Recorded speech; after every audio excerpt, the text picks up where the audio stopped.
My name is Maya, and I'm an editor at a major publishing house downtown. I'm just a regular girl who likes to keep things straightforward. Life's always been a hustle, juggling deadlines and squeezing in some me time. That's probably why I never really got into the dating scene.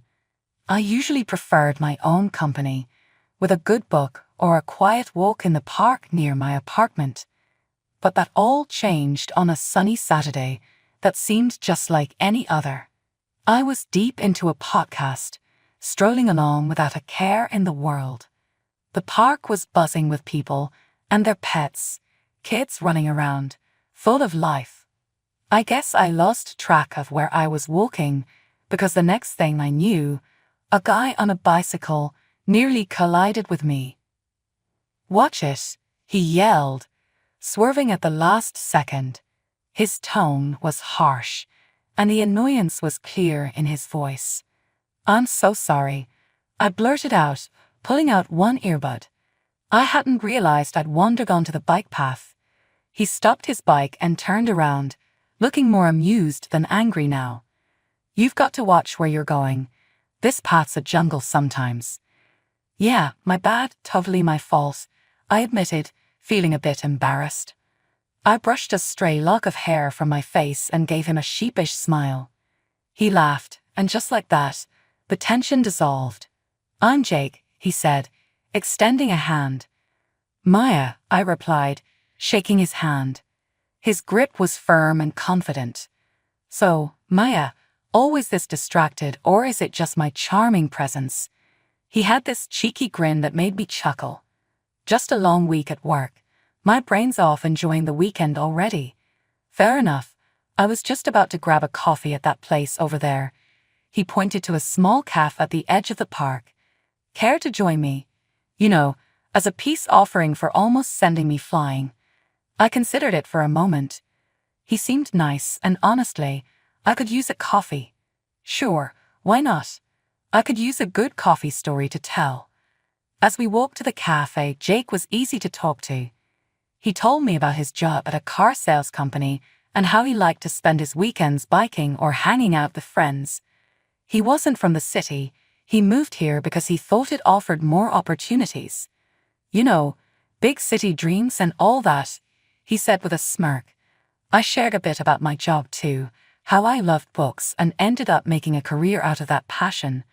"Beats being stuck in a cubicle doing something you hate," I added. We reached the cafe and ordered our coffees.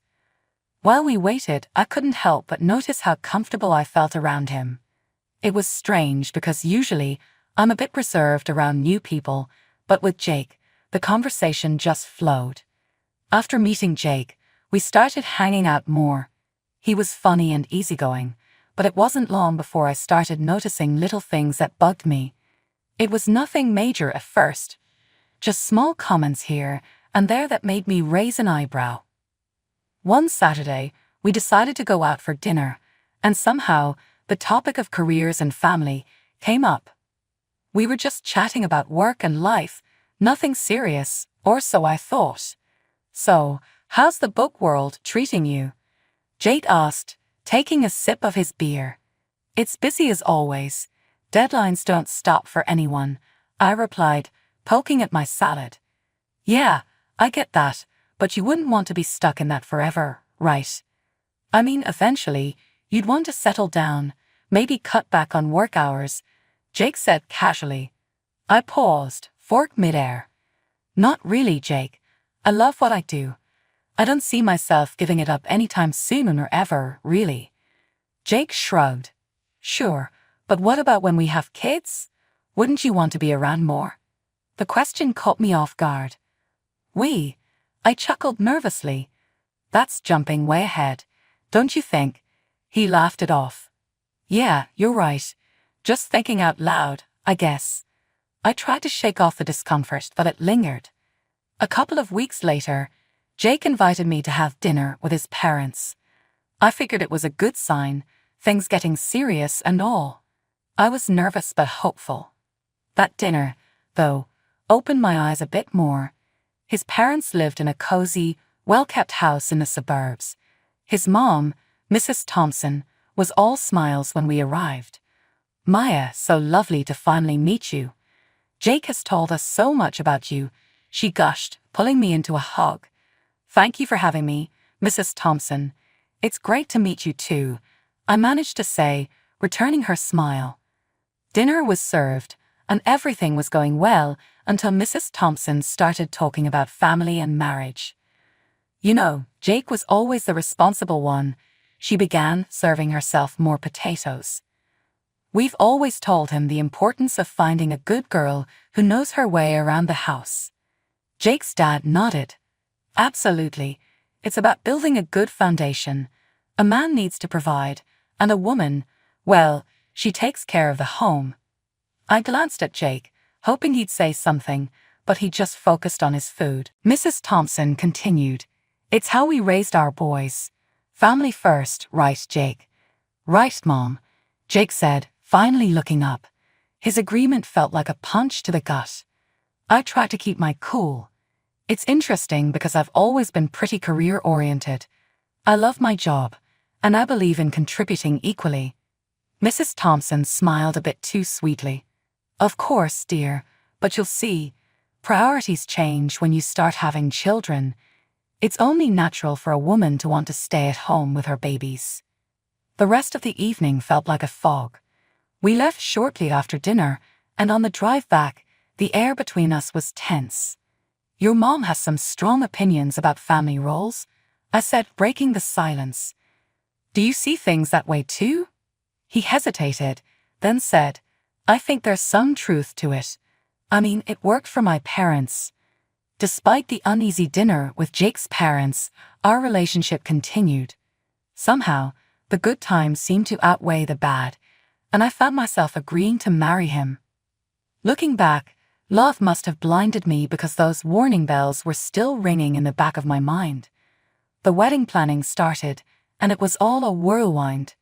Jake wanted something simple, and so did I. We decided on a modest ceremony with just close family and friends. As the day approached, the real pressure began to mount, not about the event but about what our lives would become afterward. After the ceremony, at the reception, Jake's mom pulled me aside. Her smile was wide, but her eyes were serious. "Maya, dear, I'm so happy for you both. Remember, a good wife supports her husband no matter what." "Thank you, Mrs. Thompson. I intend to be a supportive partner," I replied, trying to keep my voice steady. "And remember, dear, when the babies start coming, it's best if you're at home. You can't trust strangers to raise your children." Her words felt like a warning, and the finality in her tone made my stomach turn.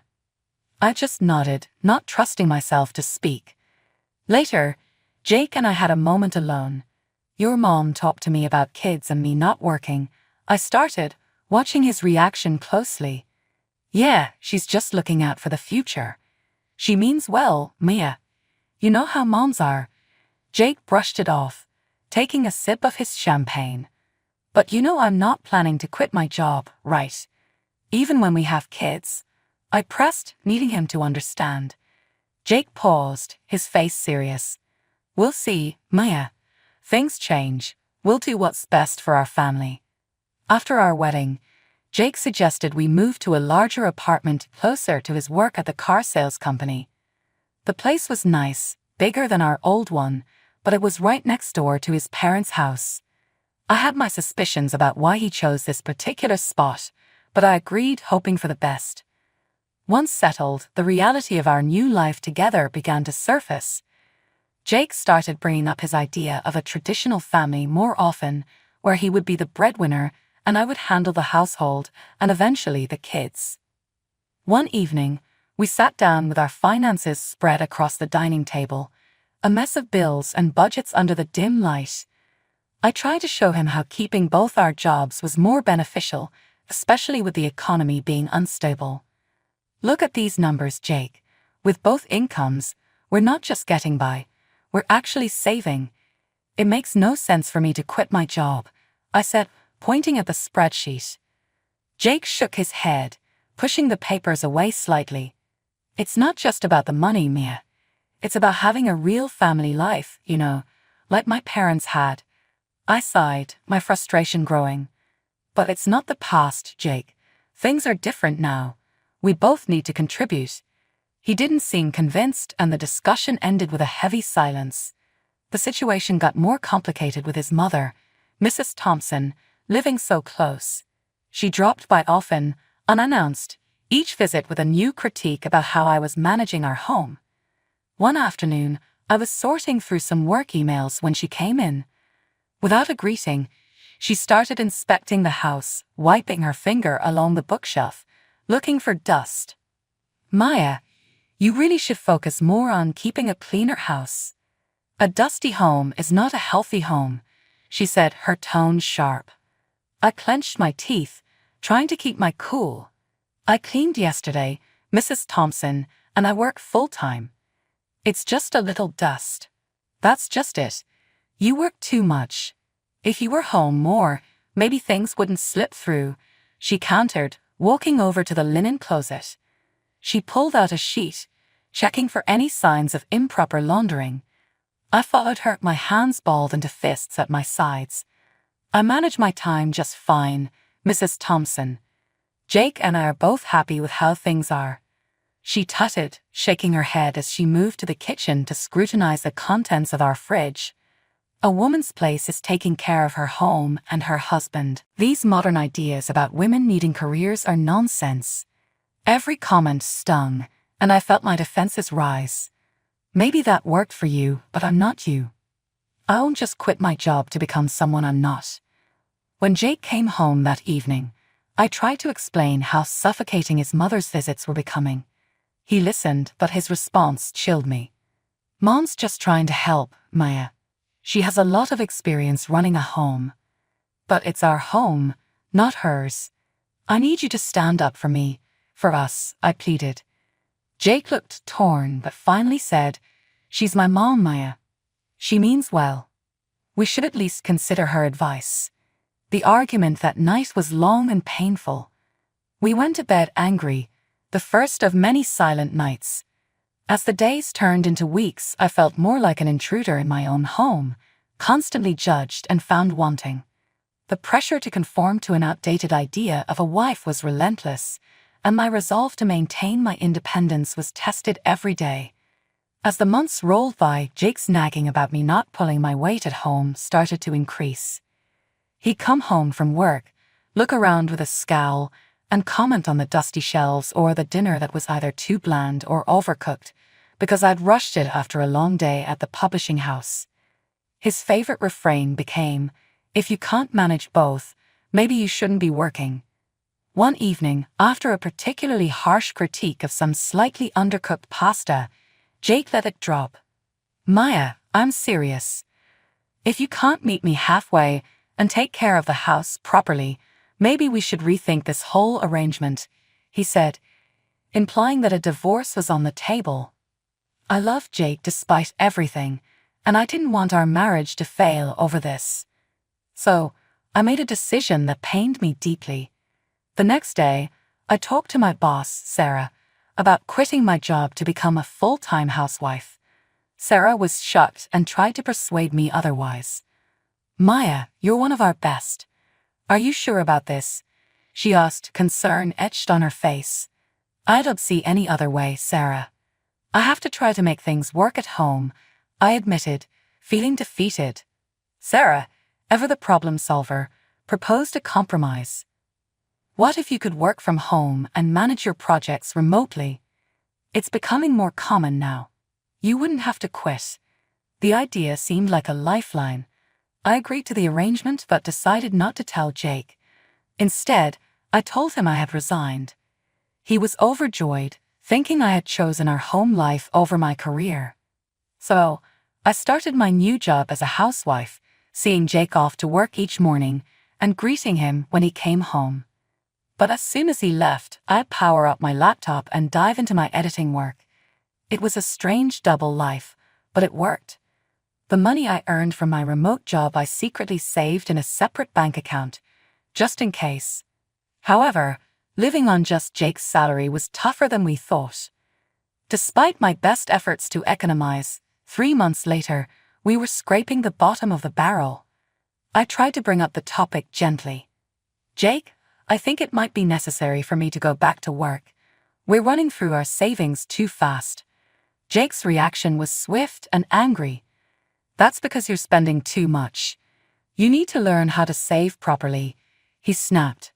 I was stunned. I hadn't bought anything for myself in months and always hunted for the cheapest deals at the supermarket. His words hurt deeply, and I felt a mix of anger and humiliation. The next day, his mother came over with a mission to teach me proper budgeting. She dragged me to the store and pointed out the cheapest, often poorest quality products. Buy these, Maya. Stop wasting money on expensive stuff, she lectured as we walked down the aisles. Back home, she showed me how to dilute dish soap to make it last longer. You use too much, you need to make do with less, she instructed, her tone patronizing. She even started checking my receipts, scolding me for any purchase she deemed unnecessary. Why are you buying this? Just stick to basics, she would say, shaking her head in disapproval. Living like this was unbearable. Every day felt more suffocating than the last. I was losing my sense of self to their imposed austerity, living under constant surveillance. The situation was becoming untenable. I felt trapped in a life of pretended submission, with every part of me screaming for escape. But for now I held on, biding my time and planning my next steps carefully. It all reached a boiling point one drizzly Tuesday evening. I was on the phone in the living room, pouring my heart out to my mom. I just don't know how much more I can take, Mom.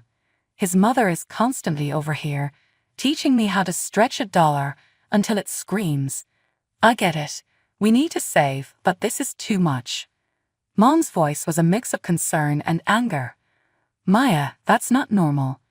You need to have a conversation with Jake about boundaries. It's your home too, not just his or his mother's playground. Just as I was nodding, feeling a bit strengthened by my mom's support, Jake stormed in from the other room, his face red with anger. He must have heard me complaining. He snatched the phone right out of my hand. A wife shouldn't be complaining about her husband and mother-in-law like some street gossip. He snapped into the phone before hanging up. I was shocked, my hands shaking slightly. Jake, you can't just grab my phone and talk to my mom like that. Oh, I can't. Maybe if you had some respect for us, I wouldn't have to, he retorted, his voice rising. I could see the veins in his neck bulging. Jake, listen to yourself. Can't you see this isn't healthy?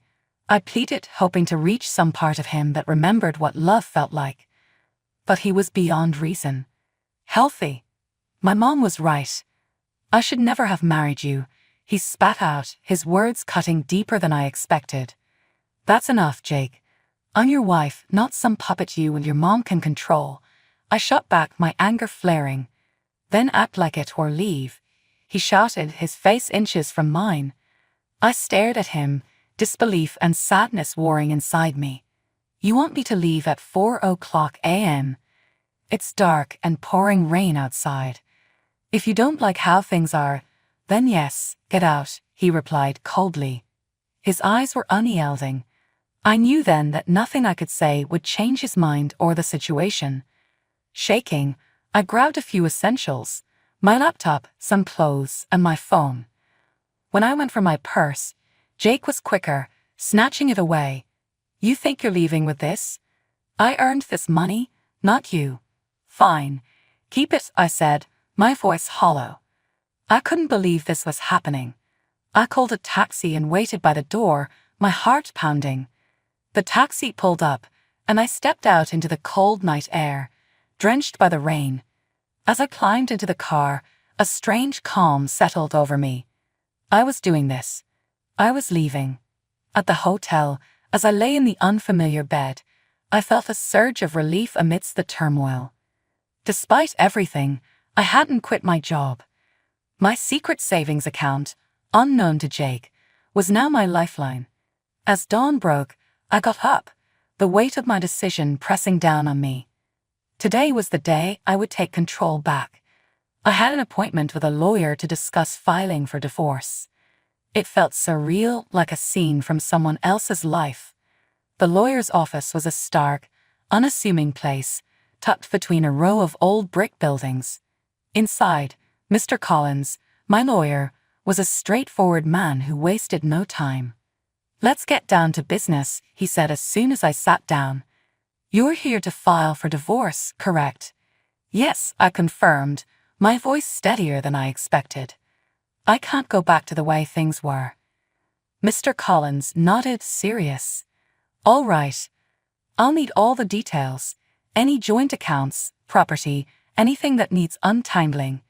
We spent the next hour going over everything. He explained the legal process, what I could expect, and what my rights were.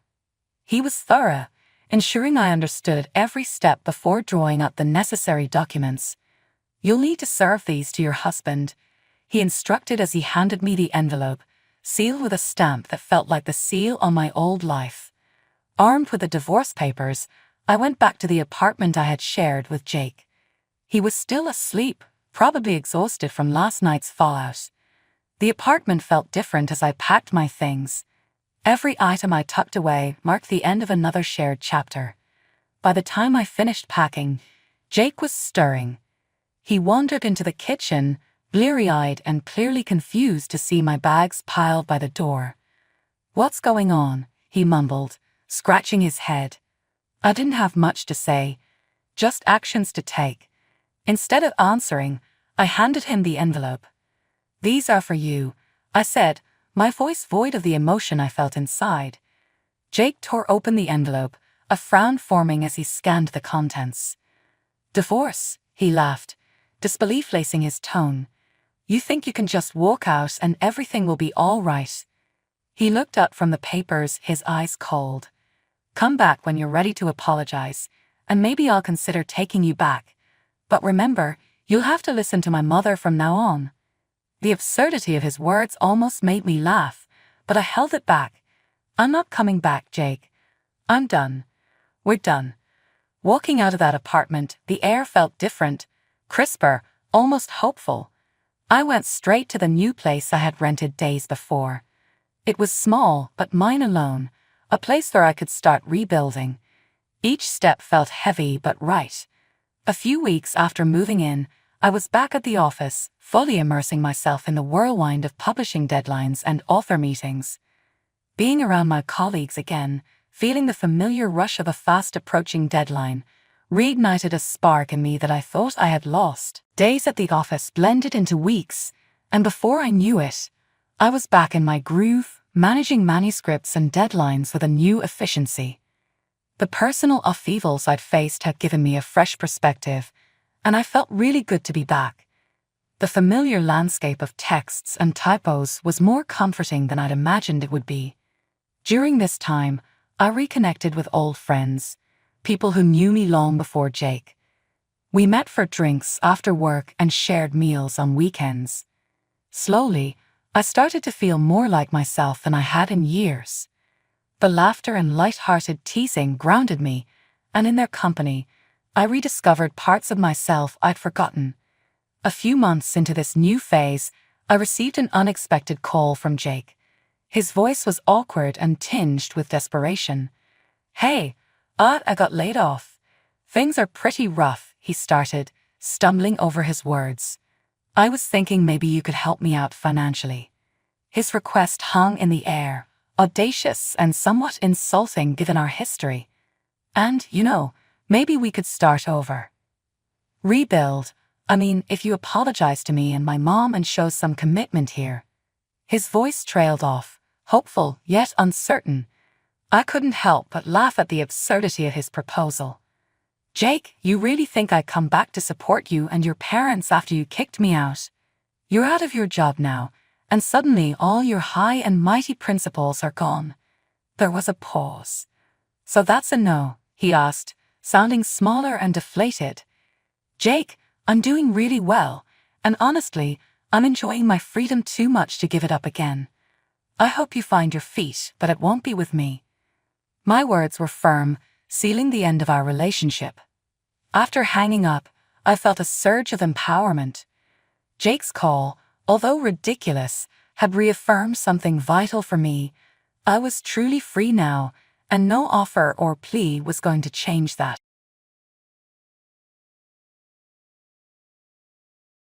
I'm 27, female, 7 months pregnant. My mother-in-law and sister-in-law recently hosted a baby shower for me. About a week ago, my mother-in-law Donna, 55, and my sister-in-law Erica, 30, don't like me for a couple of reasons. My husband Thomas, 30, married me about a year ago, and I quit my job after that because I wanted to be a stay-at-home wife. It wasn't that I didn't want to work. I had just been working for a really long time. I've been working ever since I was 16 and didn't stop until I had a ring on my finger, and only when Thomas told me that he'd be okay with me staying at home. My dad passed away when I was 12 from a cardiac arrest, and after that, it was just me and my mother. My mother was a waitress at the local diner, and money was tight, so I had to start working part-time at 16 and then full-time once I was done with high school. I didn't even get to go to college, but thankfully I worked in sales and I was decent at my job, so I was able to bring home enough income for my mother and me to get by. It was through work that I met Thomas, and we hit it off at a conference, and the rest is history.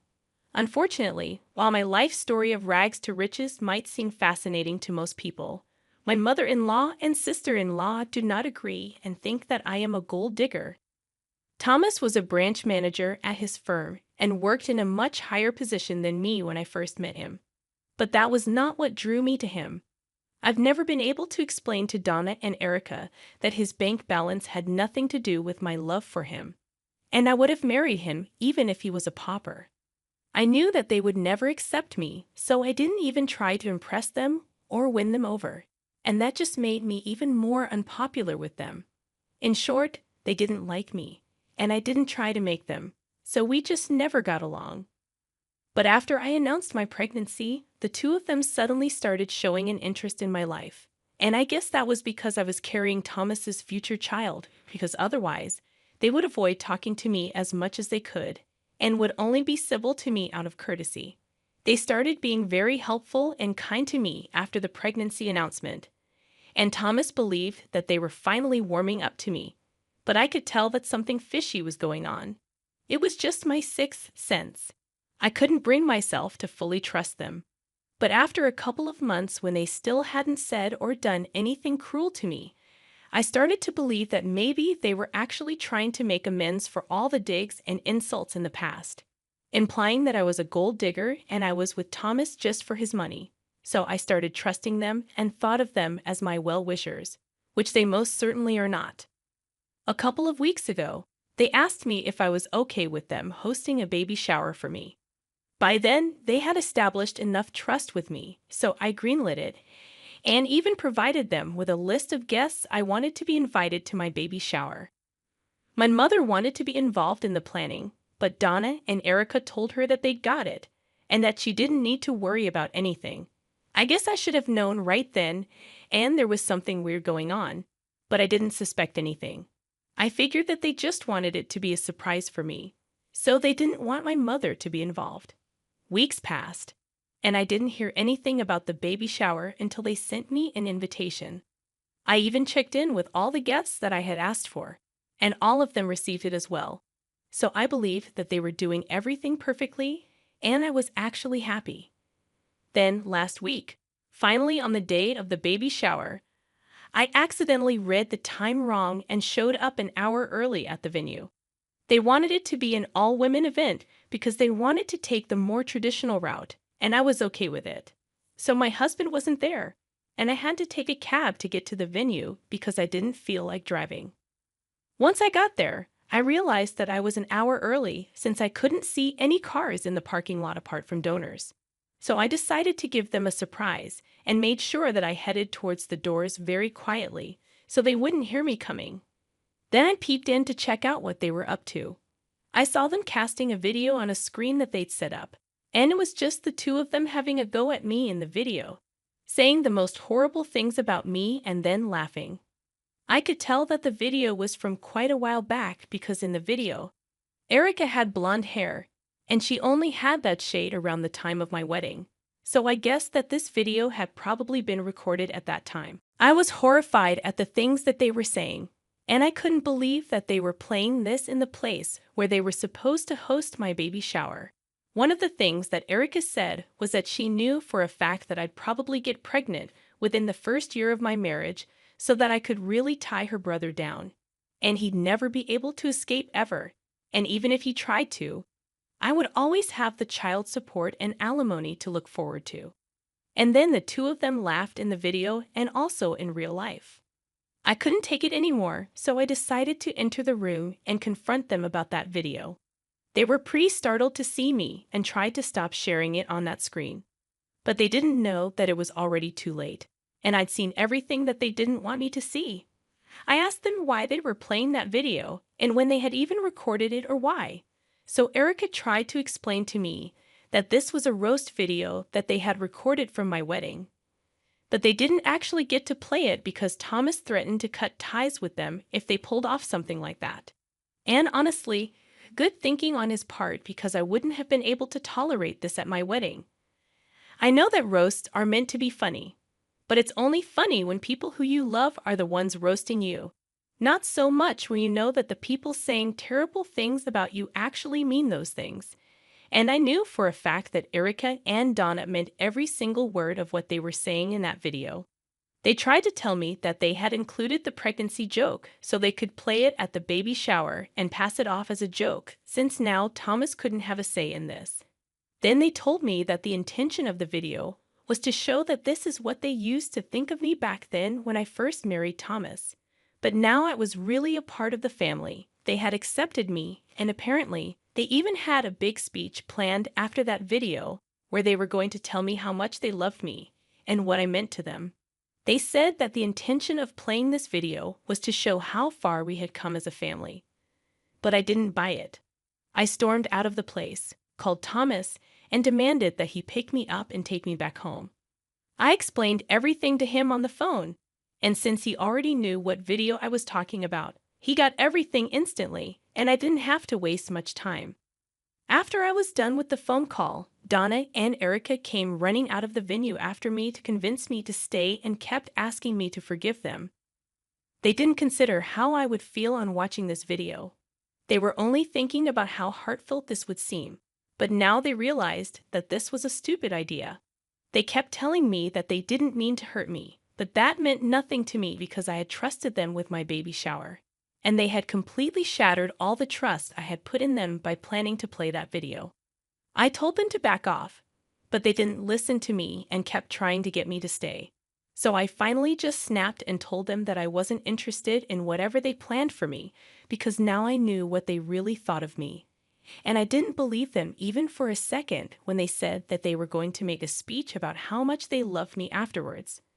I'd also yelled at them that I wasn't just a baby carrier and I was my own person. So if it took a pregnancy to make them approve of me, then I didn't need that approval at all. And we could go back to not having a relationship like before, because I would prefer that rather than being a part of their fake and pretentious little club. I told both of them that neither of them would have amounted to anything had it not been for my father-in-law, who supported Donna even though she was pathetic at her job and almost got fired. But her husband made his brother hire her as an accountant so she'd still have a job without having to work too hard. And he got Erica a spot at the best business school in the city, even though she didn't have the grades for it. And he needed to use his connections to get her in. Neither of them knew about these things, and only Thomas and his father were aware of it. But he's told me these family secrets a long time back, to make me feel better after a particularly horrible dinner at his parents' house where Donna and Erica wouldn't stop mocking me. Their faces fell when I brought that up, and they looked even more upset when I told them that they had absolutely nothing to be so proud and arrogant about because if they had to face the same kind of struggles in their lives as I had to, then they probably wouldn't be so smug. Living a life like mine would have broken both their flimsy little spirits, and they had no right to question me, especially given their own incompetence. In the meantime, Thomas pulled up, and I got into his car, and then we left the venue without any further discussion. They still tried to talk to me while I was leaving, but I rolled up my windows and we drove away. Thomas had heard the last part where I was yelling at them and talking about whatever my father-in-law had done for them, and he told me that he didn't think it was a good idea for me to tell them about it. I didn't reply to that, and he didn't bring it up later. Of course, the party and everything had to be canceled at the very last moment because I wasn't even there, and nobody apart from my mom knew the real reason why until my husband told his relatives to explain why the event had to be called off. Most of them are on my side, which means that Erica and Donna don't have anybody. I thought that I did the right thing, including me bringing up how the two of them had so much help that I didn't. And they were judging me because they came from a place of privilege and could afford to pass judgments on someone that they knew absolutely nothing about. I didn't hear from either of them for a couple of days, and Thomas and I didn't discuss it either. He apologized to me on behalf of his family, but that was about it, and we didn't talk about it anymore because it's not like this was his fault. However, a couple of days ago, I received a letter from my father-in-law, Raymond. We usually get along well, and he didn't have the problems with me that his wife and daughters seem to have. But this time, he was furious because of the secrets that I revealed to Donna and Erica. He told me that it was absolutely not my place to tell them about something like this, which he had decided to keep from them for so long for the sake of their own self-esteem. Now, I hadn't done all the work that he had put in, and both of them were totally miserable just because I decided to make them feel bad about themselves and get back at them. I tried to defend myself by telling him what they'd been planning to do, and I believe that what I said was completely justified because they'd been picking on me for years before I finally snapped. He told me that he could understand that I was upset, but it was still not my place to bring that up, and he was extremely disappointed in me. We haven't spoken since then, and when I try to talk to Thomas about it, he says that he has nothing to say. But I think he is dodging the question because he feels the same way as his father. So I decided I was not going to apologize to Donna and Erica because I really don't think I said anything out of line. They've been picking on me ever since they met me, and this time I finally decided to snap at them and let them know exactly what I thought of them. They can't always get away with everything that they say and do just because Thomas and Raymond believe that this would make them feel bad about themselves. Over the years, there have been several instances where the two of them have ganged up against me and made me feel bad, but nobody's talking about that.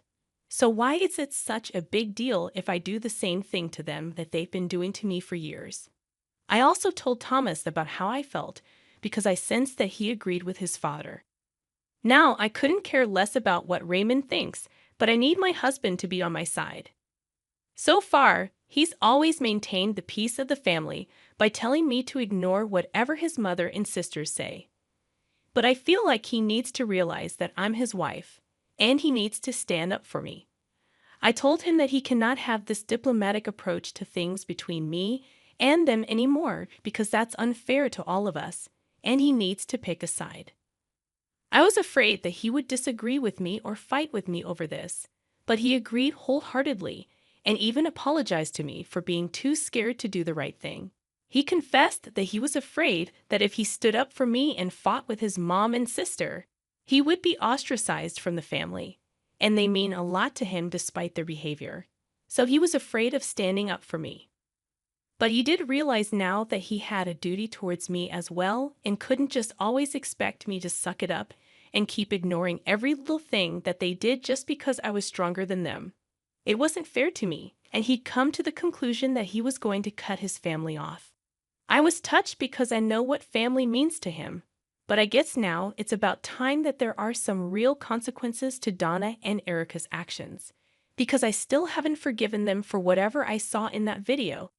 And they haven't even apologized to me or reached out to me after I left that day, which is fine by me because I don't want them to do that either. I don't think it will fix anything, and it will probably just piss me off even more. Some of you in the comments said that I was overreacting because it was just meant to be a roast, and they were going to make it up to me by giving a heartfelt speech afterwards. But that means nothing to me. I'm sure that there are a lot of better ways to show your love to a heavily pregnant woman at her baby shower than a roast video, especially when you know that they meant everything that they said, and they're not just kidding. So I don't think that I'm overreacting. This is the perfect reaction. I didn't even ask them to host it for me. They were the ones who offered to take over, only to let me down in the end. I feel betrayed and hurt, and that's not going to go anywhere. So now that it's been a week since the baby shower incident, and we haven't been talking to Thomas's family, I thought that things had finally cooled down a bit. But I guess Erica isn't okay with that. I hadn't blocked anybody because I honestly just forgot that we could do that. So I got a text from her early this morning where she started off pretty well and apologized to me because they hadn't thought things through while preparing for the baby shower. But then she said that she wanted an apology from me for both her and Donna because she believed that what I said was out of line. I could hardly believe the audacity to ask me for an apology after what I saw that day, and especially after the way they'd been treating me for the past couple of years. They never even gave me a chance and just assumed I was a gold digger without bothering to even get to know me. At least the things that I said about them were true. Erica said in her text that it was not my place to say things like that about them, and even if they did come from a place of privilege, it was none of my business. Which was just so ironic because they'd always made it a point to remind me where I came from. And now these were the same people saying that it was none of my business where they came from. To them, my being poor was an actual problem, and they just couldn't accept the fact that I didn't come from a financially wealthy background like they did. They felt free to criticize me for it all they wanted to, but now that they're getting a taste of their own bitter medicine, they don't like it. I treated that text as a joke because honestly, what was I even supposed to say to that? It was a ridiculously entitled and tone-deaf thing to say, which is what I expected of Erica, so I'm honestly not surprised. I know they wanted an apology, and I probably should have responded with something snarky or mean to put them in their place, but it just didn't seem worth it. If I replied to them, that would just lead to more, and that's the last thing that I needed. So I ignored it because Thomas was right. The only thing that I could do was ignore them and hope that they would go away. It's kind of sad because I actually believed that we were becoming friends over the course of my pregnancy. But evidently, I was mistaken. These two idiots are too stupid to actually be friends with anyone apart from like-minded idiots. I haven't told Thomas about this yet because he hasn't come home from work. But as soon as he does, I'm going to fill him in and see what he has to say about Erica sending me this text. We haven't been discussing them at all ever since the last update, so I think it's been a couple of days now, and it sucks that I have to bring it up again because I know he's hurting. However, I have no choice, and I know that we have to talk about this and come to a conclusion about what we can do about it because when the baby comes, I don't want us to be fighting over what we need to do about his family and whether they should be allowed to have a relationship with the baby or not. We have to discuss it, and we have to talk about them. My last update was just a couple of hours ago, and it feels funny to be back so soon. But this is important, and I need to talk about this, so here I am. Thomas and I talked about Erica and her text after dinner. Once he was well rested and well fed, I asked him if he thinks they should be allowed to see the baby once we have him because at the rate things are going with his family, I don't think I want to stay in touch with them. I want to make no contact, at least until they actually come to their senses and apologize to me. He thought about it for a while and then told me that it was my call entirely because I was the one that they'd been disrespecting all along. So now it was up to me if I wanted them around the baby or not. He said that while he personally would want to stay in touch with his family and try to work things out between us to clear the air eventually, he knew that it was not his place to make that decision for me. So whatever I say goes. I thought that it was pretty sweet of him to leave it completely up to me, and he did have a point too. Thomas also mentioned that I was the one who was pregnant. I was the one going through so much, and so it would be his duty to make sure that I'm well taken care of because right now, his new family is his priority. So he left it up to me what we should do about his family. I told him that I was going to take some time to think about it and then let him know eventually. It's too soon for me to come to a decision right now. Update 4. I guess I made my decision. I don't think I'm going to allow Thomas's crazy family around me or my child anymore. I was willing to give them the benefit of the doubt, but now I know that they are incapable of change, and I don't want my baby around them in any capacity. Thomas had a day off today, and he was staying at home with me to spend some quality time, which was really lucky for me. Today, all three, Erica, Donna, and Raymond, showed up at the house to have a discussion with me about my behavior. They claimed that they were here to discuss things, but it felt more like an ambush, and I was really lucky to have Thomas there because he nipped it in the bud and told them all to go home since I wasn't willing to speak to them. Erica was the one who was the most angry about all of this, and I could hear them all arguing on the front steps. She was telling him that the only reason that they'd ever doubted me and my intentions was because they were looking out for him since I didn't come from a financially stable background. They didn't want him to get stuck with a gold digger, which is why they've been giving me such a hard time. I was furious and almost went to the porch to argue with them myself. But Thomas handled it pretty well and tore them a new one. He called them a lot of names that I don't want to repeat here, told them off, and even informed them that when the baby was here, they wouldn't be allowed to see any of us because they were disrespectful and were blatantly crossing all boundaries possible. After a couple of minutes, Raymond intervened and told Thomas that he was cutting him out of the family until he came to his senses and divorced me because I was apparently leading him away from them. And then they left. Thomas seemed relieved when he came back to me, and we spent the rest of the afternoon just talking and making fun of everybody behind their backs. So I'd say that this was a great day, and I'm pretty content with how things turned out.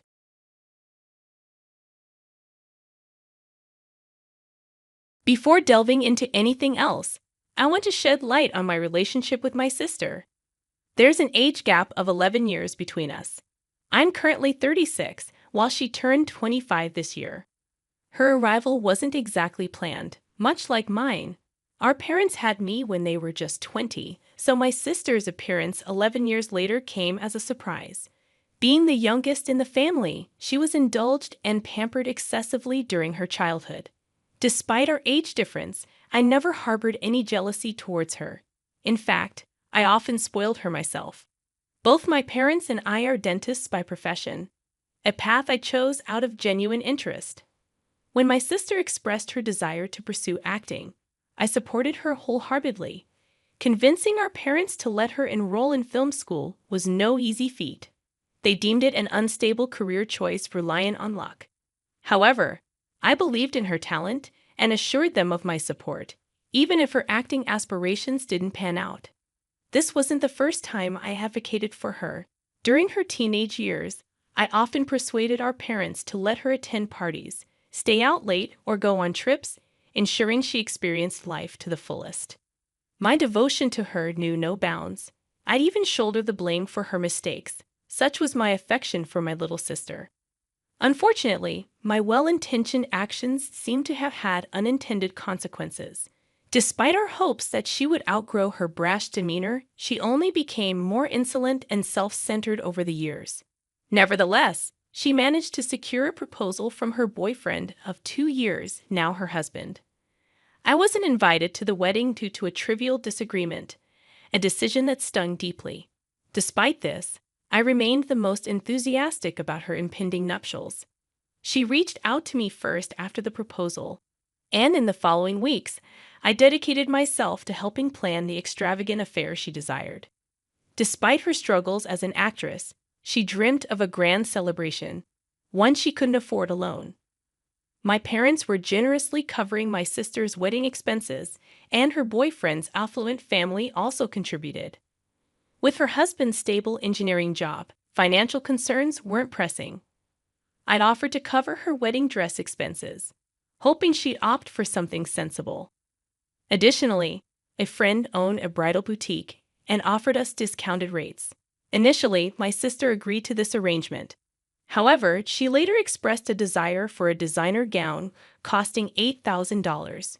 While I typically wouldn't object, I had already planned to fund her honeymoon as a gift. She had always dreamt of a comprehensive European tour, and I intended to surprise her with precisely that after the wedding. Given the considerable expense of the honeymoon, I hesitated to spend an additional $8,000 solely on a dress she'd wear just once. I explained my stance to my sister, highlighting that while the designer gown was extravagant, the honeymoon would create lasting memories. I suggested alternatives, such as purchasing a similar dress from my friend's boutique at a more reasonable price. However, she remained adamant about her preference for the designer label. Our disagreement over the wedding dress led to a standoff, with my sister sulking and refusing to bid me farewell when I left that day. I anticipated she'd eventually come around, but days passed without any communication. Though I had initially intended to surprise her with the details of her dream honeymoon, her prolonged silence prompted me to consider explaining my rationale for refusing the extravagant dress. After nearly a week of silence, I contemplated reaching out, but before I could, she called me. I expected an apology for her immature behavior, but instead, she launched into accusations, questioning why I was being cheap. Her words cut deep, particularly her jab about my lack of a family. It struck a nerve because my decision to remain single and childless was a deliberate one, and her insensitivity stung, especially coming from my own sister. Her disregard for my feelings, despite knowing how sensitive I am about this topic, left me feeling hurt and betrayed. It seemed she was intentionally trying to provoke me. I found myself deeply offended by my sister's sudden change in attitude. This side of her, typically reserved for those she dislikes, had never been directed at me before. The shock of her demeanor shift caught me off guard, especially considering I had never denied her anything before. It was a complete turnaround simply because I refused to indulge her desire for an exorbitantly priced wedding gown. Expressing my displeasure, I reminded her that her disrespectful behavior was unwarranted, particularly since I was footing the bill for her dress. In response, she belittled my life choices, insinuating that buying things for her wedding was my attempt to fill my empty existence. She even went as far as calling me jealous of her impending marriage, emphasizing my single status as I approached 40. Unable to bear such disrespect, I ended the call abruptly. For the next few days, I nursed my wounds in silence, deeply hurt by her words. The sister I had supported and cared for was now using hurtful words against me over a trivial disagreement about a dress. Despite our parents' reassurances that things would eventually mend, I felt disheartened as the weeks passed without reconciliation. After 2 months of silence, the realization struck when I noticed the absence of a wedding invitation among our relatives. It dawned on me that our fight had severed our bond to the point where she had no intention of inviting me to her wedding. I took the situation to heart, feeling deeply hurt by my sister's actions. Despite always going the extra mile to make her happy, I found myself treated with disrespect. Even for her wedding, I was prepared to spare no expense, intending to sponsor the honeymoon of her dreams. However, upon realizing I hadn't received an invitation to her wedding, I grappled with disappointment for some time. Eventually, I came to terms with the reality of my sister's character. She exhibited traits of narcissism and self-centeredness, incapable of genuine care or love unless there was something in it for her. With this realization, I made the decision to cut ties, blocking her from all my social platforms and ceasing communication. However, during a dinner with my parents a couple of months ago, fueled by champagne, I confessed the true reason behind my refusal to buy her the extravagant dress and my intention to gift her a Europe trip.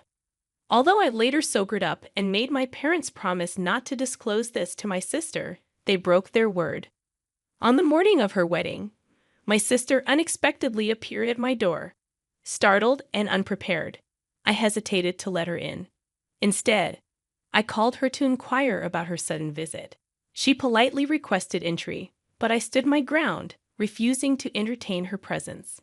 Despite her attempts to reconcile, I couldn't overlook the disrespect she had shown me.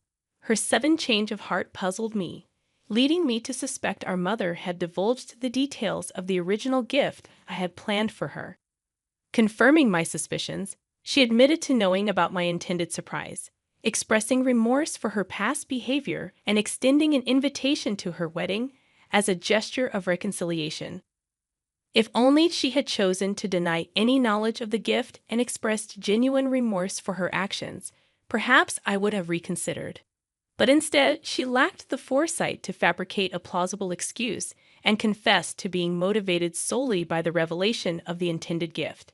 It was a bitter realization that had our mother not disclosed this information, she wouldn't have bothered inviting me to her wedding either. Her insistence on making amends fell on deaf ears as I stood firm in my decision to keep her at bay.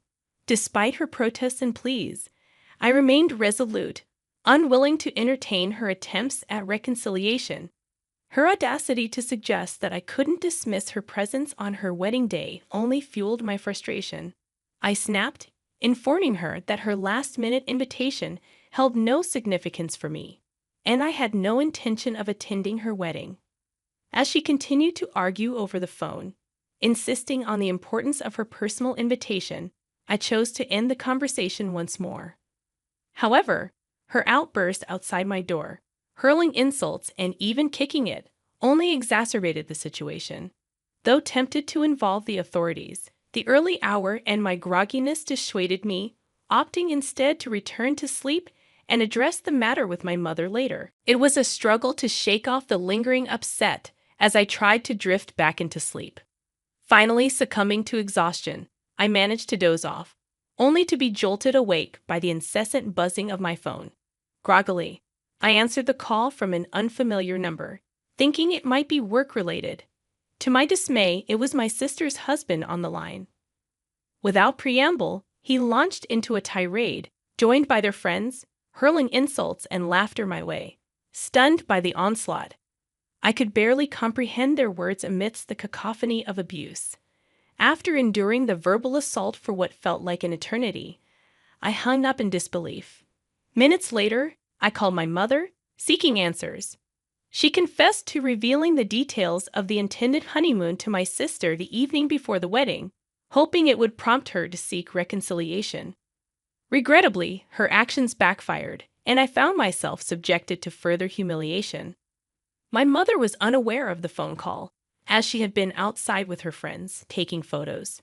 She expressed shock and remorse at their behavior, but I couldn't share her sentiment.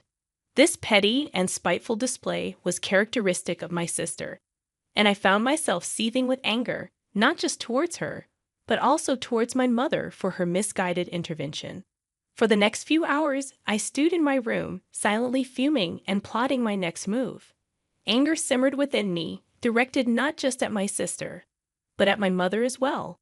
Despite my mother's well-meaning intentions, I couldn't shake off the feeling of betrayal and humiliation. However, I recognized her genuine desire to mend things, and in time, I forgave her. Yet, my sister's behavior demanded a response. Resorting to legal action seemed futile and would only cast me as the villain. Instead, I decided to take matters into my own hands.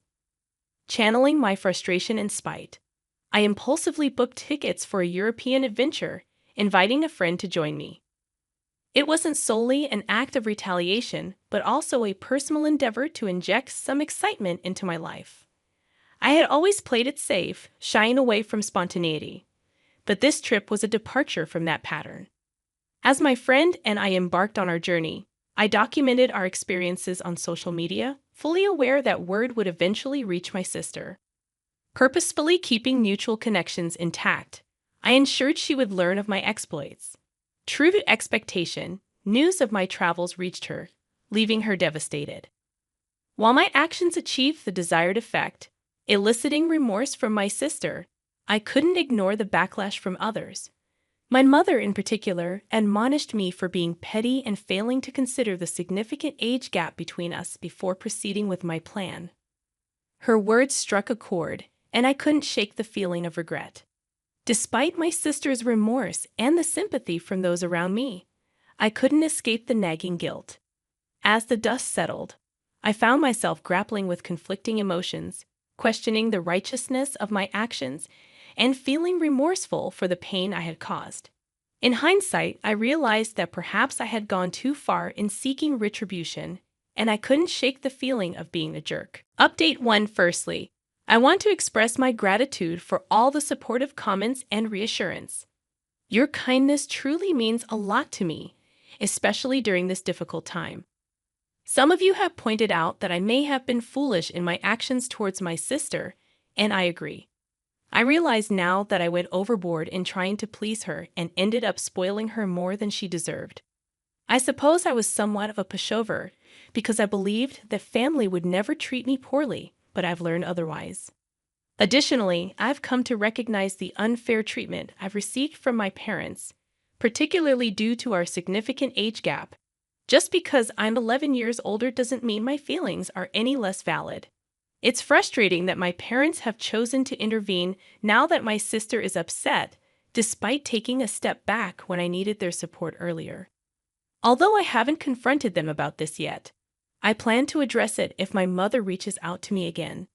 It's been 4 days since our last conversation, and while I anticipate she may contact me soon, I'm prepared to discuss my concerns with her.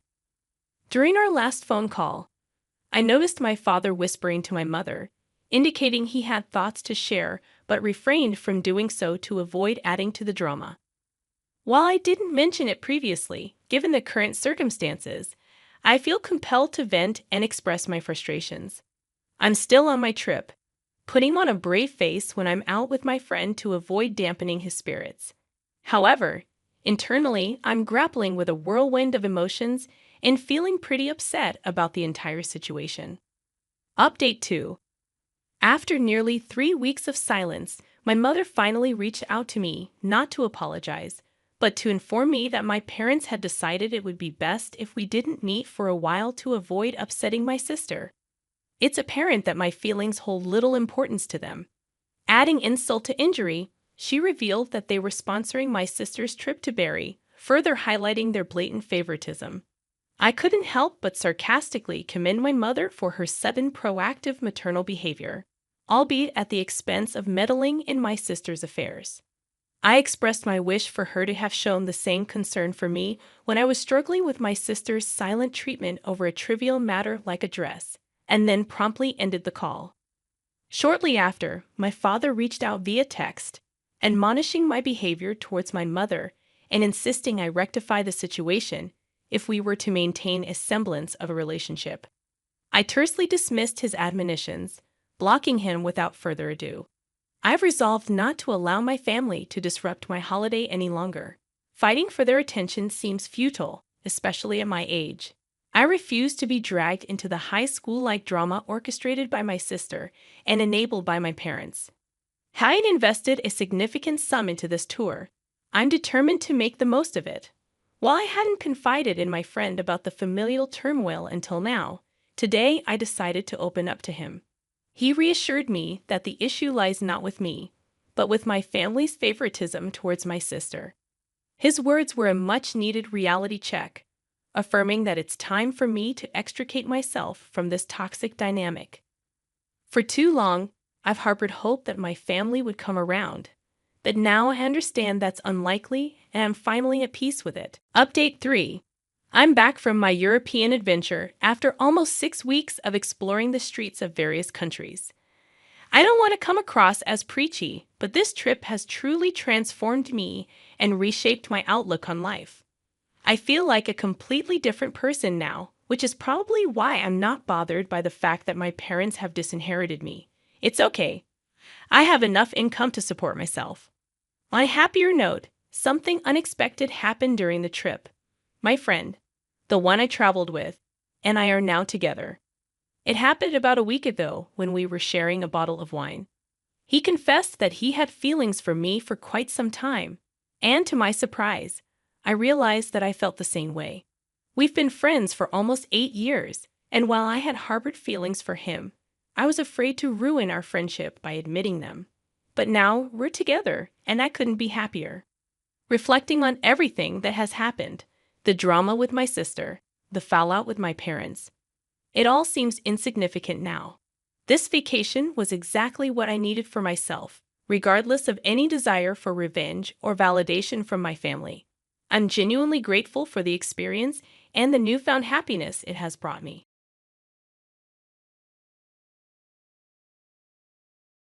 Just a week ago, I celebrated my 16th birthday alone, devoid of any party or celebration.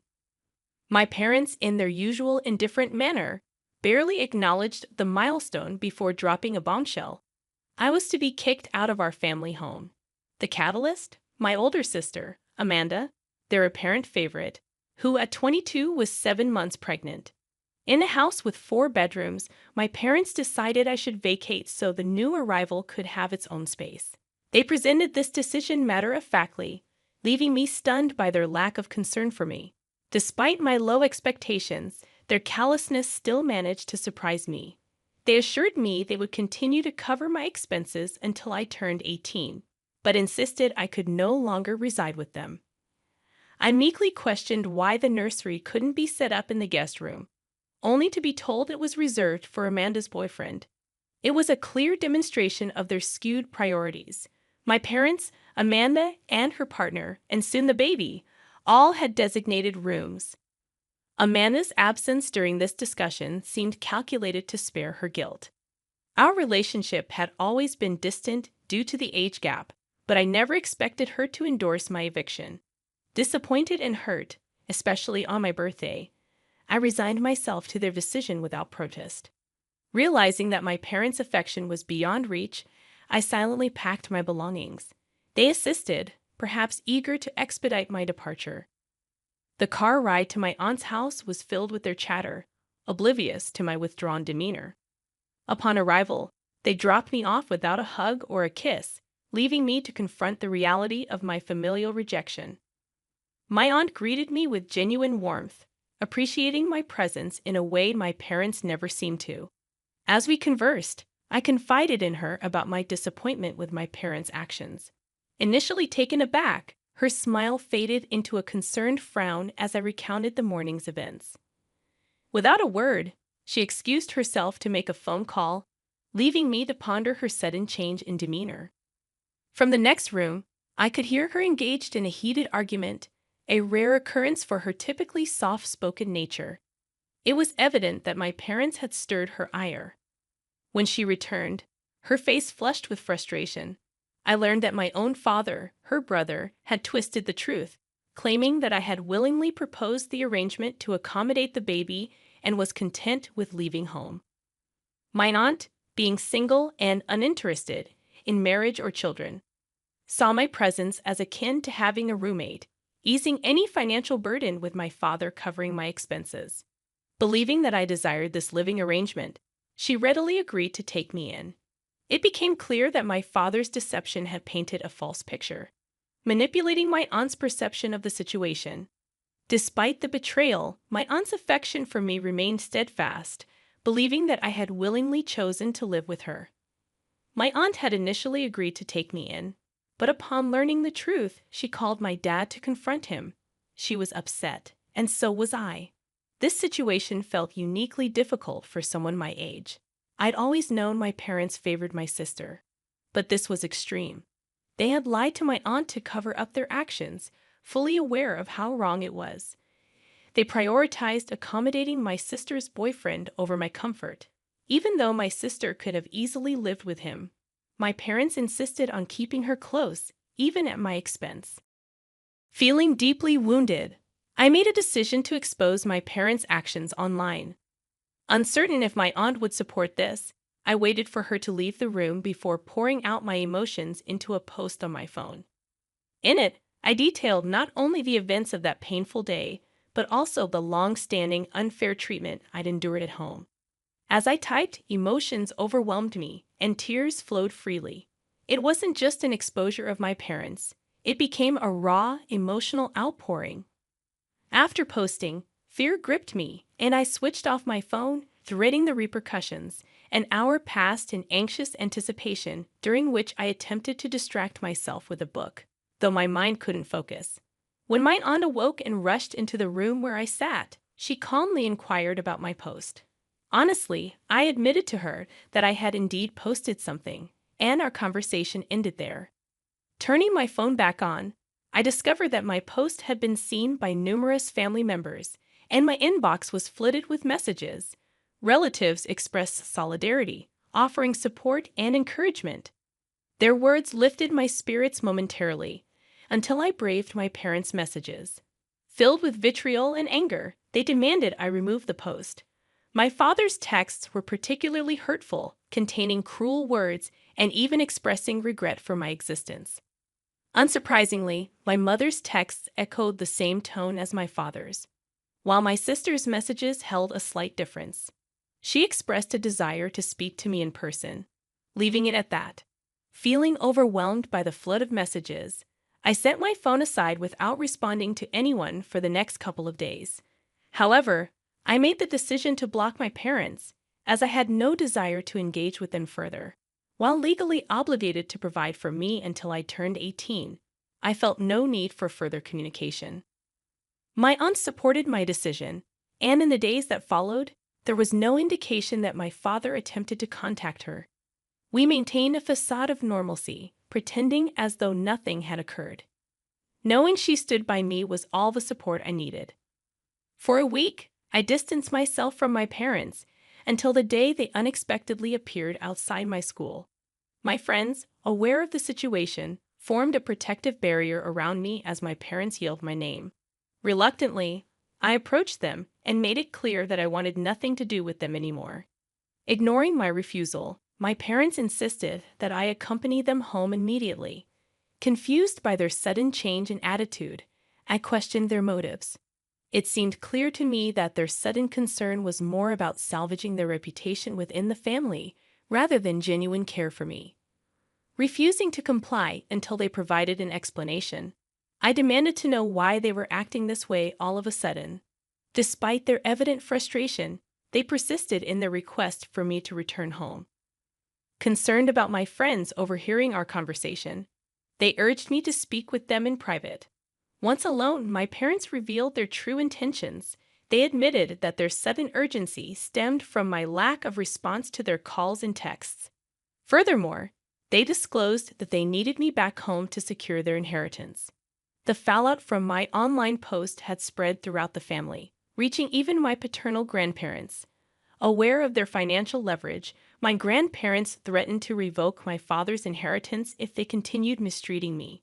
They were warned that unless they made efforts to reconcile with me, treat me with kindness, and ensure my well-being, my father's potential inheritance would go to my aunt, who had been graciously caring for me despite having no obligation to do so. Losing this inheritance was not an option for my parents, given its significant value. While they had a decent combined income of their own, the inheritance held considerable importance.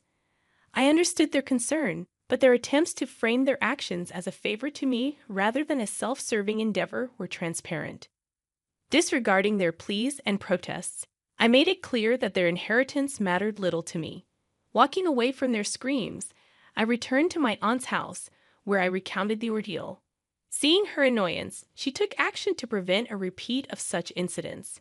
Contacting her lawyer, we began exploring options to secure my custody and ensure that my well-being remained a priority. Certainly, the legal aspect of my parents' rights over me would need to be addressed if I were to live with my aunt permanently. I expressed my gratitude to my grandparents for their efforts to resolve the situation, but I made it clear that returning to my parents' home was not something I desired. Having spent a few days under my aunt's care, I finally experienced a sense of freedom that had eluded me while living with my parents. Living with them had felt suffocating, and despite my hopes for change, nothing improved. While my grandparents didn't witness the reality of my home life firsthand due to living in a different city, my parents always presented a facade of good behavior during family gatherings and holidays. Beneath the surface, however, I was often overlooked and neglected, particularly after my sister's pregnancy. My presence felt insignificant compared to my sister's, and as time passed, I found myself increasingly marginalized. I shared all of this with my grandparents, and they assured me that if living with my aunt was truly what I wanted, they would make it happen. They promised to ensure that all my needs would be taken care of, even if my parents relinquished their rights. It was a relief to hear such support, and for a moment, it felt like things were finally turning in my favor. However, the peace didn't last long. Just a few hours ago, I received an email from my dad. It wasn't filled with hate or anger, but rather disappointment. He expressed that airing our family matters online wasn't necessary, especially when my aunt could have relayed the information to my grandparents. Now, not only were my grandparents upset with them, but they were also facing backlash and ostracization from relatives. He lamented that even some of his coworkers have become aware of the situation, tarnishing his reputation at work. In his view, my actions had caused unnecessary drama in their lives. Update 1. Firstly, I want to express my heartfelt gratitude to everyone who took the time to comment on my post. Your kind words mean a lot to me, and I am truly thankful for your support. Now, let me address some of the questions that many of you seem to have regarding why I didn't leave my parents' house sooner and why I waited for them to ask me to leave, especially when my grandparents and aunt seemed willing to help. As I mentioned in the original post, I was never treated poorly by my parents. However, I often felt overlooked and neglected, which in its own way constitutes mistreatment. Despite this, I convinced myself that I was doing fine because I wasn't subjected to physical abuse or verbal cruelty. I had shelter and food, so I suppressed the need to feel loved or valued. The neglect had become so normalized for me that I didn't even realize it was happening. Additionally, I hesitated to seek help from my family because I didn't want to burden them. I'd also feared the repercussions if my parents found out. They place a great deal of importance on appearances, and I worried that seeking help would only exacerbate the situation at home. So, I suffered in silence, keeping everything to myself. Regarding my aunt, she didn't offer to take me in earlier because she didn't want to offend my parents, and she wasn't sure if I would even want to live with her. However, now that circumstances have led to this organic outcome, everything seems to be falling into place. She is currently in discussions with a lawyer to transfer my custody rights to her, although it will undoubtedly be a challenging process given the stakes involved. Since my original post, I received an email from my dad expressing disappointment in my decision to make our family matters public. He felt that it had caused unnecessary drama in their lives. However, my grandparents intervened, informing me that my parents would no longer bother me and reassuring me that I needn't worry about them showing up at my school or contacting me again. As for my sister, she reached out to me after my post, expressing regret for not speaking up on my behalf and apologizing for her role in our strained relationship. She explained that she had never felt comfortable confronting our parents and was shocked to learn about the living arrangement that led to my eviction. She had planned to move out eventually, but was forced to accelerate her plans after the fallout from my post. Despite the drama, she apologized for being a bad sister and pledged to support me moving forward. It's been less than a week since my original post, and I haven't heard from my parents since the email. It seems they've given up on trying to bring me back home, likely influenced by my grandparents. While I'm unsure of the details of their conversation, I'm relieved to know that my parents won't be interfering in my life anymore. Update 2.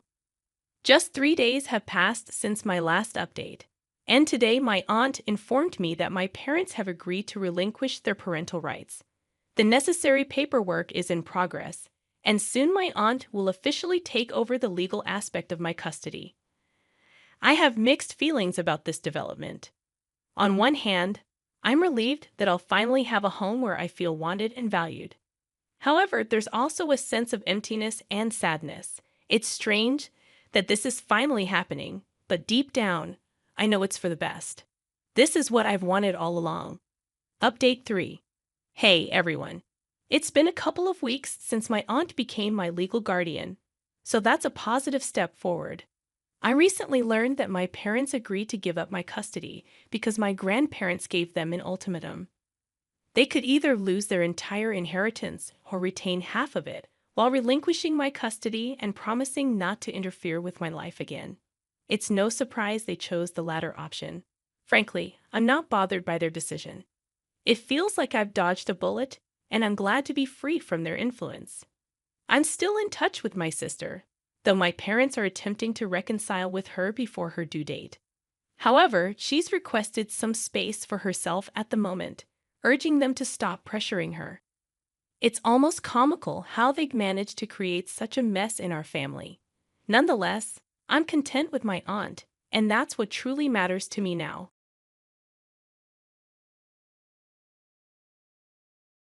I'm Hannah, and if you were to ask me, my life follows a pretty standard routine. A decent job, a reliable husband named Mark who's been my rock since college, and two kids who are a mix of sweetness and mischief. But one thing I've come to realize is that normalcy is fragile, especially with a brother like Alex. Alex is 8 years my junior, the type who seems to resist growing up. He switches jobs and girlfriends as if he's changing TV channels, yet he has a habit of turning to mom or me whenever his wallet feels light, which is all too often. So there we were, gathered at Mom's for our usual Sunday dinner. The aroma of roast filled the house, and the kids were their usual energetic selves. Then, the door slammed open, and in walked Alex, accompanied by a girl who seemed more suited to a beach than a family gathering.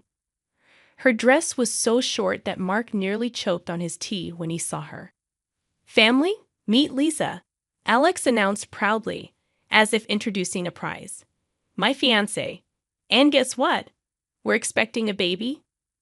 Silence enveloped the room.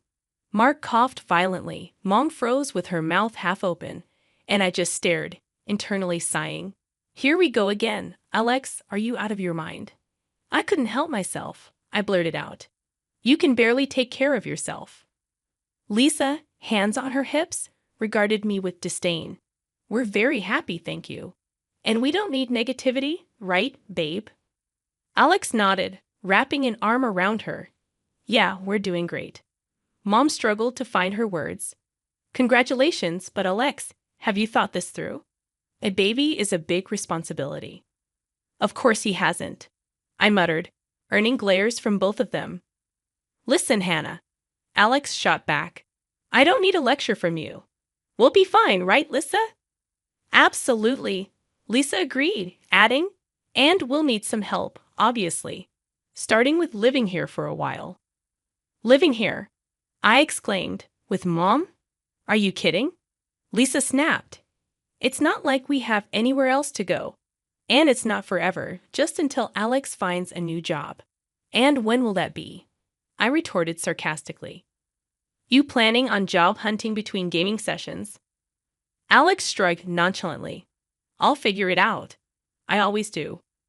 Mom tried to smooth things over, saying, "Well, we'll make do. We always do, right, Hannah?" I looked at her, seeing the resignation in her eyes, and sighed, "Yeah, Mom, we always do." Dinner was tense after that. Mark kept giving me apprehensive looks, anticipating the storm he knew was brewing. And I was trying to comprehend the chaos my life was about to descend into. After dinner, while the kids played and Mark helped Mom with the dishes, I confronted Alex in the living room. "You can't keep doing this," I admonished. "Dumping your problems on Mom, on me. It's not fair." Alex, lounging as if he owned the place, just shrugged. "What do you want me to say, Hannah? Life's tough. I'm doing my best." "Your best?" I seethed, dragging a pregnant girl into this mess, expecting everyone else to pick up your slack. "Watch how you talk about us," Lisa yelled from the kitchen. I took a deep breath, trying to calm myself. Arguing wouldn't solve anything, not with Alex, not now. "Just try to think about someone other than yourself for once," I pleaded, feeling more exhausted than angry. For a moment, I thought I saw a flicker of guilt in Alex's eyes. But then he smiled that carefree, reckless smile of his. "We'll manage, sis. We always do." As I went to help with the dishes, leaving Alex to his illusions, I couldn't shake the feeling that we were all teetering on the edge of something significant, and not in a good way. But, as Mom said, we'd make do because that's what families do, right? Even when they're on the brink of being turned upside down by one of their own. Having Alex and Lisa move in was akin to inviting a hurricane into your house and hoping it only waters the plants. From day one, The balance of our family home was thrown off. Mom tried to maintain a positive attitude, but I could see the strain in her eyes. One morning, I dropped by to see Mom, and the scene was chaotic. Dishes piled up, laundry forgotten, and Lisa lounging on the couch as if it were her throne, absorbed in her phone. Alex was nowhere to be seen, probably asleep or pretending to be. "Morning, Lisa," I said, keeping my voice neutral. "Need help with anything?" She barely glanced up. "Oh no, I'm good. Just resting, for the baby." "The baby?" I echoed, surveying the mess and Alex. "He's asleep maybe. I don't keep tabs on him."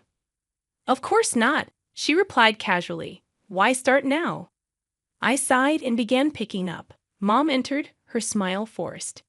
"Hannah, you don't have to do that. I don't mind." "Can't have you dealing with all this alone," I insisted. Lisa watched us, unmoving. "You're so good to your mom," she remarked, and I couldn't discern if she was being sarcastic. "Somebody's got to be," I muttered, throwing her a glance. She just smiled, unruffled. Later, I found Alex in the kitchen raiding the fridge. "Nice of you to join the living," I snapped. "Your fiancée's made herself right at home." He grabbed a soda without meeting my eyes. "Yeah, well, she's pregnant, needs to rest. And you, what's your excuse?" Leaning against the counter, he adopted a casual stance. "I'm looking for work, all right. It's not easy out there." "Could have fooled me," I retorted. "Seems like your full-time job is avoiding responsibility." He rolled his eyes, cracking open his soda.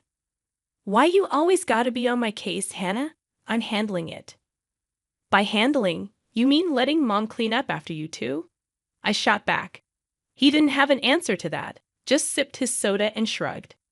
The final straw came when Lisa announced they wanted a small wedding at the house. "Nothing fancy," she said, laying out plans that sounded anything but. "Just something memorable." I looked at Mom, who was trying to hide her worry. "And how do you plan to pay for this small wedding?" Alex jumped in. "We thought Mom could help, as a gift." I laughed, incredulous. "You're joking, right? You want more from her." Lisa stood up, hands on her hips. "It's not like we're asking for much, just a little help." "A little help?"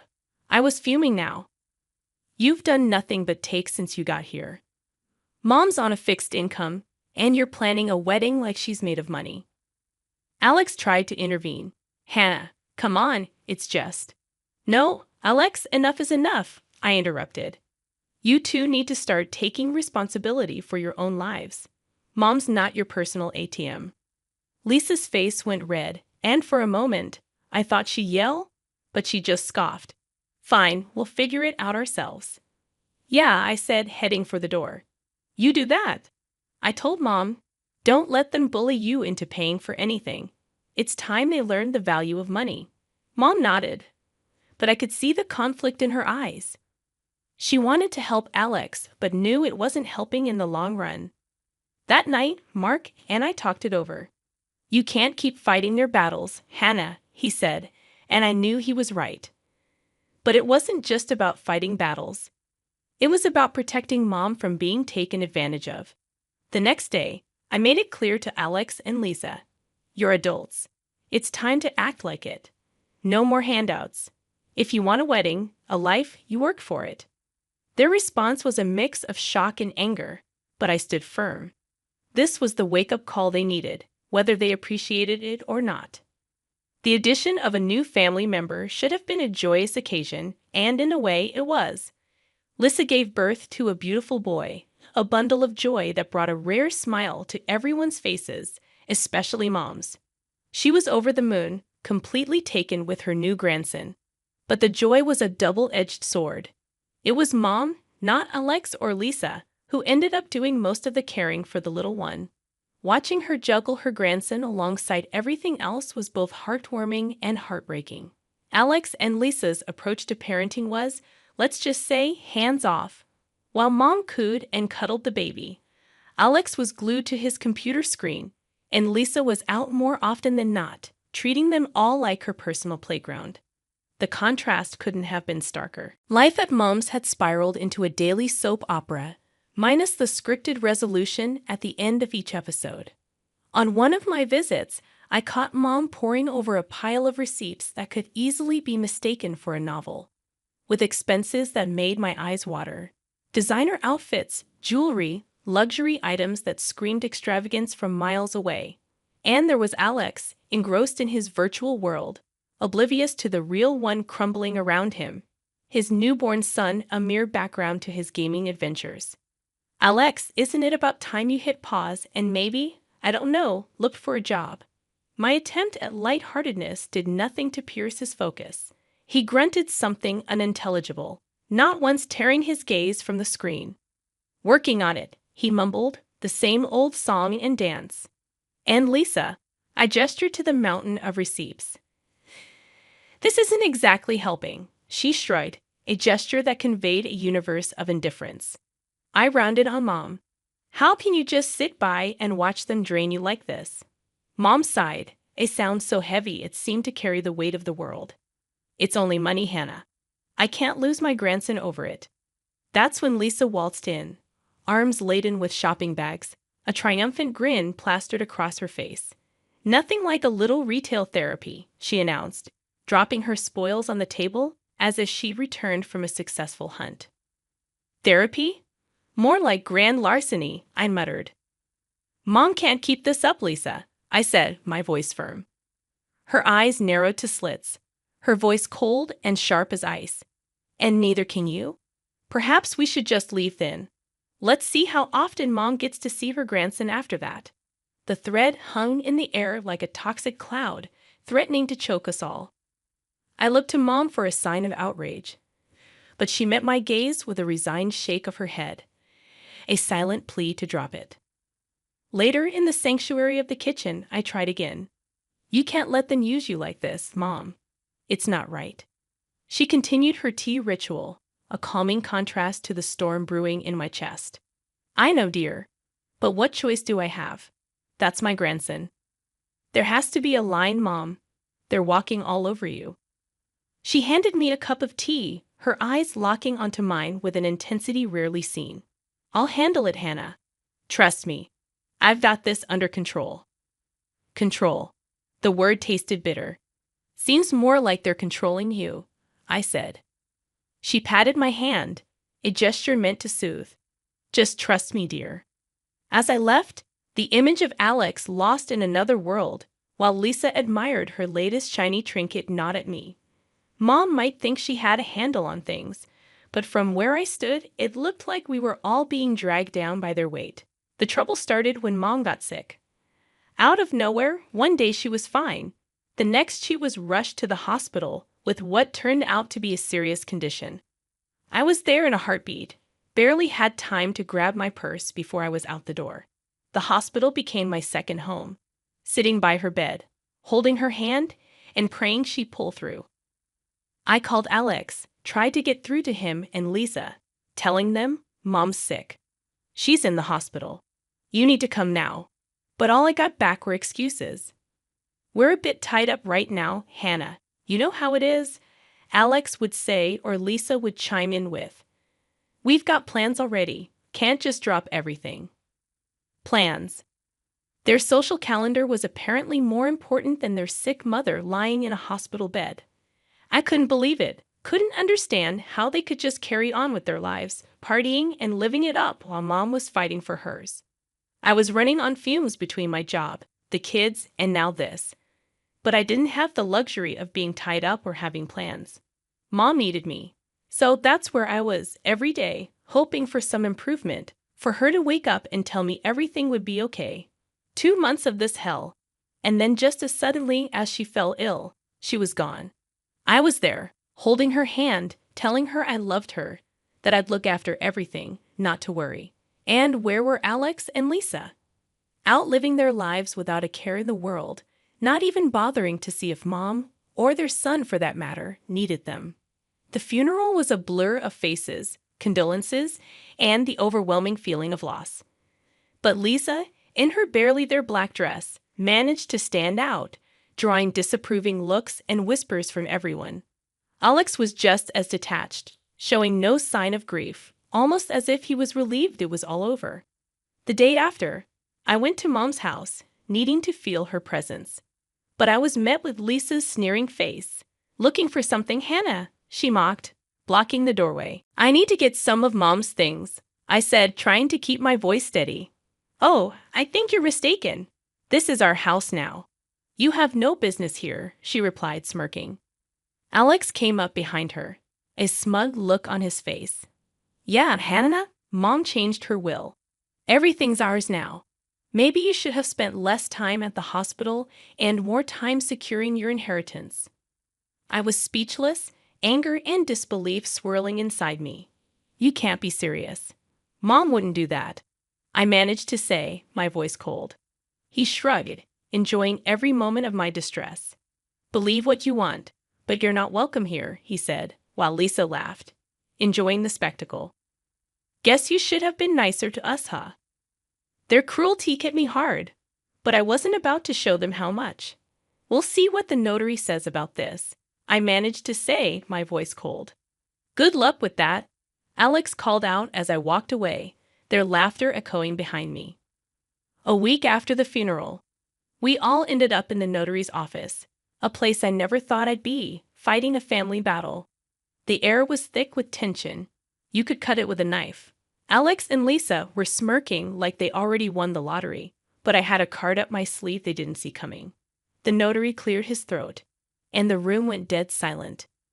"The will Mr. Alex Kramer has been referring to," he began, eyeing my brother, "is not the final will your mother made. Another visit here with Hannah to draft the final document." Lisa's face turned a shade I didn't know existed. "What the hell does that mean?" She spat, her voice like venom. "It means," I said, my voice steady, "that Mom knew better. She left the house to me, not you." The notary nodded. "Indeed, the house goes to Hannah." Alex jumped up, his face red. "She wouldn't do that." Lisa was on her feet too, screaming insults at me that would make a sailor blush. The notary raised his hand, calling for silence. "There's more. If it's found that there was any pressure applied to change the will, legal actions could be taken." Alex, still fuming, shot back, "I'm her son too. I deserve half of everything." The notary, unfazed, pulled out another document. "Your mother anticipated such a claim. Hence, she divided her money into 2 equal parts." However, he paused, looking directly at Alex. "She deducted from your share all the money you and your wife have received during your marriage." You could hear a pin drop. "How much is left then?" Alex's voice was barely a whisper. $10,000, the notary replied. Lisa's scream could probably be heard a mile away. 10,000?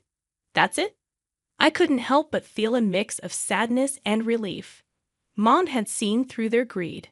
"Seems like Mom knew what she was doing," I said, more to myself than anyone else. Alex and Lisa were in shock, their dreams of easy money shattered in an instant. The notary suggested they leave before things got uglier.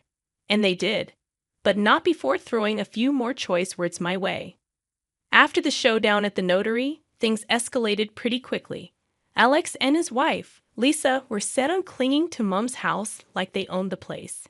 It was a mess, a proper circus show, until it got so heated that I had no choice but to call the cops. I never thought I'd see the day where I'd have to drag the police into family drama, but there we were. When they finally left under the watchful eyes of the police, the air in the house felt different, heavier somehow.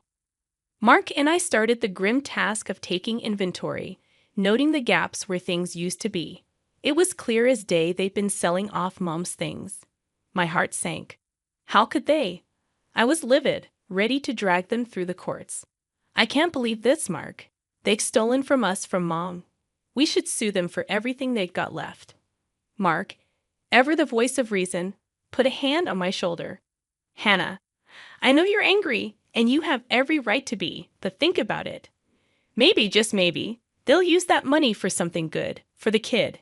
His words hit me harder than I expected.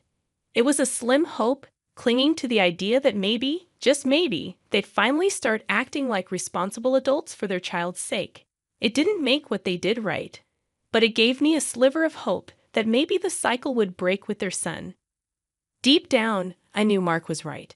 Pursuing them legally would just drag us all through more mud. And for what? The chance at a few dollars and more heartache? No, it was time to let go, to move forward, and focus on healing, on building something better from the wreckage they left behind. So I let it go, not for them, but for me, for us. It was time to close this chapter and start anew, with the hope that maybe, just maybe, they'd find their way. Months rolled by in silence, a welcome break from the chaos that had enveloped our lives. But peace has a way of being fleeting. Word got to me that Alex and Lisa had sunk further, living in some rundown apartment, scraping by. Alex was jumping from one odd job to the next, and Lisa, she was chasing after rich men, leaving their little boy, my nephew, pretty much on his own. Hearing that felt like a punch to the gut. That kid deserved better, so much better than what those two could ever offer him. I started gathering the paperwork, the legal documents needed to strip them of their parental rights. It was a heavy decision, but every fiber of my being told me it was the right one. That boy needed a real family, stability, and I was determined to give it to him. When I finally approached Alex and Lisa with the idea, bracing for a fight, their reaction took me by surprise. They were indifferent, almost relieved to be rid of the responsibility. "You sure about this, Hannah?" Alex asked, no hint of the brother I once knew in his eyes. "You know, taking on a kid is a lot." I couldn't hide my disgust, my disappointment. "He's your son, Alex. Doesn't that mean anything to you?" Lisa, ever the opportunist, chimed in with a shrug. "If you think you can give him a better life, then why not? We've got our own lives to figure out." Their casual dismissal of their flesh and blood boiled my blood, but I swallowed the anger. This was about him, not them. "Yeah, I'm sure, more than you've ever been about anything. He'll be loved and cared for. That's more than what you've ever offered him." The paperwork was straightforward, their signatures quick and emotionless. As I walked away, documents in hand, it was a bittersweet victory. That little boy was going to have a chance now, a real family with me and Mark. It's been a stretch of quiet months, a silence from Alex and Lisa that spoke volumes. They vanished off the grid, no calls answered, no trace of them at their last known spot. I've toyed with the idea of getting the authorities involved, wondering if a missing poster is the next step. Meanwhile, our home's been filled with a different kind of noise, the joyful chaos of kids and their boundless energy. Our little nephew, now effectively my third child, has settled in as if he's always been here. My kids, bless them, have taken to him like ducks to water, showering him with the kind of love and attention that's both heartwarming and a tad overwhelming. "We're going to build the biggest fort this living room has ever seen," declares my eldest, rallying the troops with a sparkle in her eyes that could outshine the sun. The little one, barely understanding but eager all the same, claps his hands with glee, a toothy grin plastered across his face. "Fort, fort," he echoes, stumbling over the words but clear in his enthusiasm. Mark and I, we've moved into my old house, a sprawling place that seemed too vast once but now feels just right.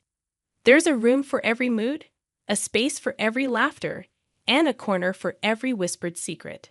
It's become a home in the truest sense, filled with memories we're making fresh each day. "I never thought we'd fill this place up," I muse aloud one evening, watching the kids turn the living room into a labyrinth of cushions and blankets. Mark wraps an arm around me, pulling me close. We always had the space, just needed the right people to fill it. And he's right. This house, once echoing with the past, now thrums with the present and whispers promises of the future. As for Alex and Lisa, their absence is a void, but not one that sucks the life out of us. If anything, it's given us clarity, a purpose. We've built something solid, something real, out of the wreckage they left behind. We've turned a page, started a new chapter, and in this story, we're all exactly where we're meant to be.